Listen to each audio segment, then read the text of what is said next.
எல்லாருக்குமே ஒரு கம்ஃபர்ட் ஃபுட்டுன்னா கண்டிப்பாக அது தயிர் சாதமாக தாங்க இருக்கும். நான் 1 டம்ளர் ரைஸை எடுத்துட்டு குக்கரில் வச்சு 3 விசில் விட்டு எடுத்துருக்கேங்க. நம்ம நார்மலாக வைக்கிற தண்ணி விட 1/2 டம்ளர் ஜாஸ்தி வச்சுக்கோங்க.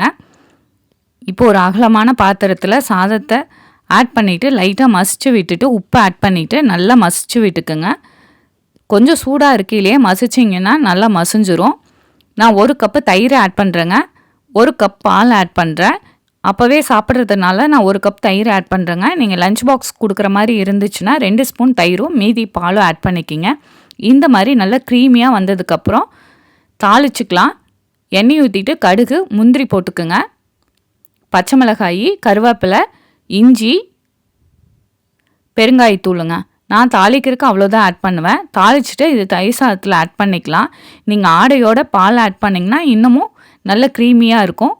நான் ட்ரை கருப்பு திராட்சை தாங்க ஆட் பண்ணியிருக்கேன். மாதுளம்பழம் கொஞ்சமும் கிரேப்ஸ் கொஞ்சமும் ஆட் பண்ணிவிட்டு சர்வ் பண்ணி பாருங்கள். அவ்வளோ சூப்பராக இருக்கும். ஃபைனலாக கொத்தமல்லி இலை ஆட் பண்ணிவிட்டு நல்லா மிக்ஸ் பண்ணி விட்டுக்குங்க. இதுக்கு தக்காளி ஊறுகாய் பர்ஃபெக்ட் மேட்சாக இருக்குங்க.